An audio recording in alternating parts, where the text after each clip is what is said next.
नमस्कार मित्रों, on his blindness का अब ये सेकंड पार्ट है। इसके पहले वाले पार्ट में आप लोगों ने आई फॉन्डली आस्क तक देखा हुआ था। अब इसके आगे का यहां से बट पेशेंस टू प्रिवेंट, यहां से इसका अध्ययन हम लोग करने चल रहे हैं। But patience to prevent, but patience to prevent, लेकिन पेशेंस मीन्स धैर्य, टू प्रिवेंट मीन्स रोकना होता है। अब देखेंगे इसके but patience to prevent,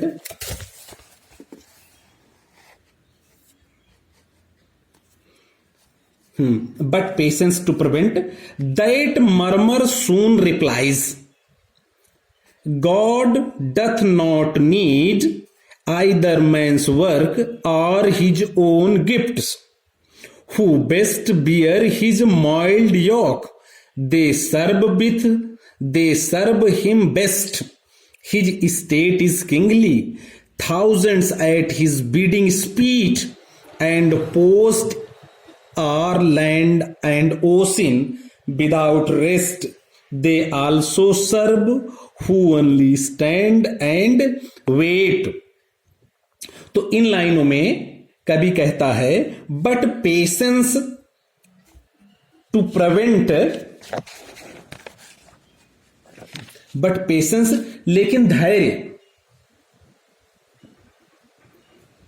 to prevent रोकने के, लेकिन धैर्य जो है, जो उसकी आत्मा है, उसने रोकने के लिए, किस बात को रोकने के लिए, दैट मरमर, मरमर मीन्स होता है बुदबुदाना, भुनभुनाना, लेकिन उसके धैर्य ने उसके इस शिकायत को, इस मरमर को, इस बड़बड़ाहट को रोकने के लिए सून रिप्लाइज, शीघ्र उत्तर दिया, तुरंत उत्तर दिया। लेकिन उसके धैर्य ने उसकी इस शिकायत को रोकने के लिए, कौन सी शिकायत कर रहा था कि ईश्वर ने उसकी आंखों की रोशनी ले ली है, उसके बाद भी वह आशा करता है कि वह दिन भर कठिन परिश्रम करेगा। वह जो है ईश्वर को इस बात के लिए शिकायत कर रहा था, तो उसके धैर्य ने उसकी शिकायत को रोकने के लिए तुरंत उत्तर दिया। और क्या कह रहा है उसका धैर्य, God does not need either man's work, कि ईश्वर को उसके किसी कार्य की जरूरत नहीं है। God does not need either man's work or, यानी ईश्वर को ना तो मनुष्य द्वारा किसी किए गए कार्य की आवश्यकता है, आर हिज ओन गिफ्ट्स, ना तो उसके किसी उपहार की आवश्यकता है। ईश्वर को ना तो मनुष्य के द्वारा किए गए कार्य की आवश्यकता ही है, और ना उसके द्वारा दिए गए किसी हिज ओन गिफ्ट, ना तो उसके द्वारा दिए गए किसी उपहार की आवश्यकता है।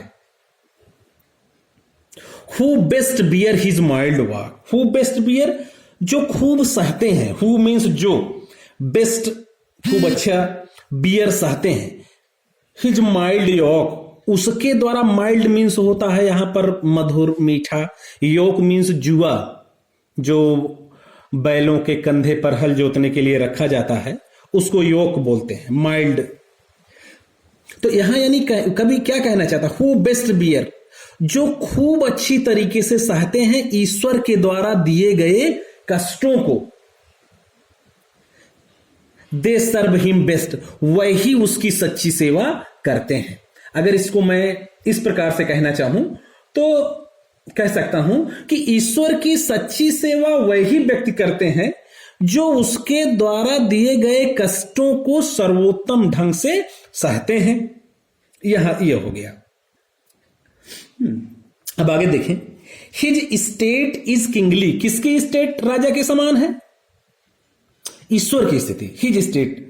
कभी कहता है, अब उसका हृदय ही बता रहा है कि उसको किसी आदमी की काम की जरूरत नहीं है, किसी उपहार की जरूरत नहीं है, और सच्ची सेवा तो वही व्यक्ति करता है जो उसके द्वारा दिए गए कष्टों को सर्वोत्तम ढंग से सहता है। और फिर उसका हृदय ही बताता है, उसका धैर्य बताता है कि ईश्वर की स्थिति, हिज स्टेट इज किंगली, राजा के समान है। ईश्वर की स्थिति राजा के समान है।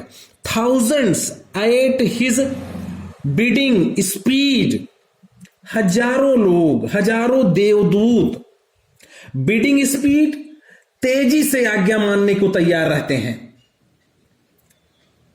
हजारों देवदूत, बीटिंग मीन्स होता है एक तरीके से आज्ञा मानना, स्पीड मतलब तेजी से, एंड पोस्ट, पोस्ट मीन्स होता है तेज रफ्तार से यात्रा करते हैं वो देवदूत लैंड और ओशन, धरती पर और समुद्र पर बिना आराम किए हुए उस ईश्वर की आज्ञा मानने के लिए हजारों देवदूत तेजी से यात्रा करते हैं।